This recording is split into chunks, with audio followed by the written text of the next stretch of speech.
Just let me love you, like Han Solo, reckless and moody. And you won't be sure if you could count on me until I save your galaxy every time, baby. 'Cause I ain't no long time ago, I ain't no far, far away. Throughout history, many famous poets have immortalized the objects of their affection in verse.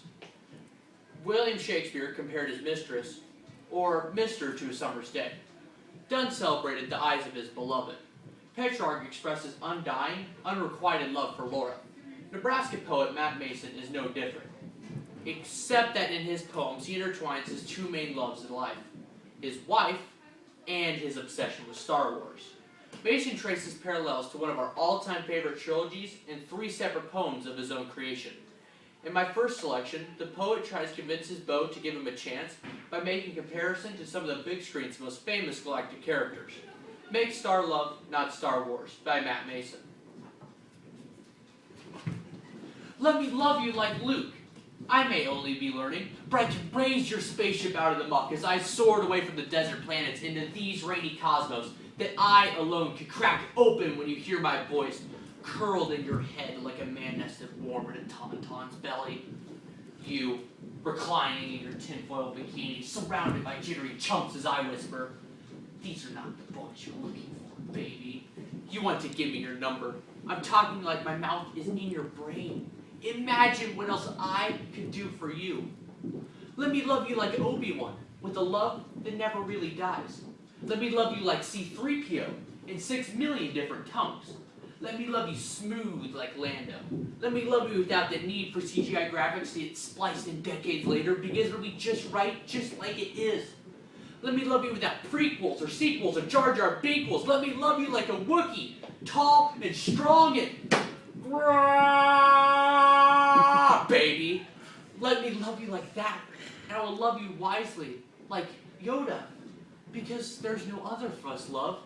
Luminous beings we are, love. Feel my love around you, here between you, me, the tree, the pizza box, the coffee table, everywhere, yes. Ready are you?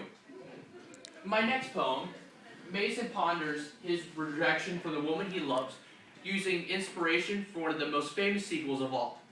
The Empire Calls Back, after you didn't answer his last voicemail. Have you ever had that feeling? It's like you're hanging in the air above a huge, round, spinning tentacle mouth, gaping and gnashing at you out of a desert. Or like you've fallen into an Imperial trash compactor and something big just bumped your leg under the muck and the walls just started moving. That's how it feels, baby. That's how it feels. But it only makes me want you more. Like a Jabba wants a clean droid. Like a Tusken Raider wants a moisturizer and vacation, baby. Like Mokla wants a new Rancor to wrangle. Like Figure and Dan and the Moldal Nodes want to break out of one-hit Wonderland and have someone scream for a different song other than that do-do-do-do-do-do-do-do one, baby. It makes me crazy. I want you like that Emperor wants a piece of Luke. And I didn't mean it like that, but I'm talking blue lightning cracking out of my fingertips. I'm talking winds that can blow the microwaves and ductwork like styrofoam nuggets across the walls. Because it's your womanly ways making my heart beat like a 6-story AT-AT's feet. And I need you like Boba Fett needs a new jetpack, like Grandma Tarkin needs a laxative, like a stormtrooper needs help with his aim. Don't get me wrong. I don't want to hold you against your will like Jabba the Hutt, chunky tongue, big as a puppeteer's arm, oozing over your ear. I want you to understand what exactly I aim to get across, where I tell you in a voice I wish could crack like thunder. I am your daddy, baby. Search your feelings. You know that ever since I saw your eyes first rise like the two suns over Tatooine, a sign on my face. I'm spinning out of control like a TIE fighter hot on Red 5's hiney. With the Millennium Falcon suddenly behind me, the Death Star about to go nova. You are the molten like a fire and the carbonite freeze. You're the embodiment of all my fiercest fears, baby. You are the dark side. You are the dark side. Forever will you dominate my destiny. In my final poem, Baton contemplates the end of the relationship through references to the final episode, the conclusion, Reply of the Jedi. Because it takes a heart like a son, told every day when you saw it back in high school, how it's a Sith who got all the chicks. Just watch, Jedi Luke kisses who in the movies? His sister. And you tell me, ladies, a towering powerhouse in black leather comes chatting you up at the bar with the voice of James Earl Jones. I defy you to claim to me that in 2 hours, you are not powerless. Because love really is like Star Wars. With the earliest episodes being so insecure, you just want to wish they never happened. All that babbling about love like our love on the lake at Naboo, where there's only our love. Love hanging out after school with salamander-faced caricatures, their strong hearts tripping on oversized feet. We, nice guy geeks, we hurl ourselves to Dagobah to study under a wise green muppet, or travel to Chicago to see Mark Smith at the Green Mill, where Sarah McKinstry Brown, who hasn't called you back since a long time ago and far, far away, is featured with her poetry. You got to be strong. You got to be patient. You got to realize there's some stuff so tightly wrapped up in this that even Yoda is afraid to tell you. You have to face it yourself.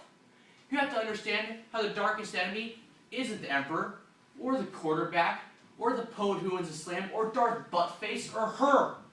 The darkest enemy is one deep in some metaphorical tree trunk where you're faced under all his masks. And yes, he needs a hug, yes. He needs you to gush how you know he's still good. And never give up, never waver, until the universe is set back right. So when you find yourself dancing on the moon with a bunch of freaking teddy bears, you can answer, Sarah, I'm not here to take you away. I just drove out to say hi. I miss you, baby. And see what happens once the credits stop ascending to the stars and the lights wash back on.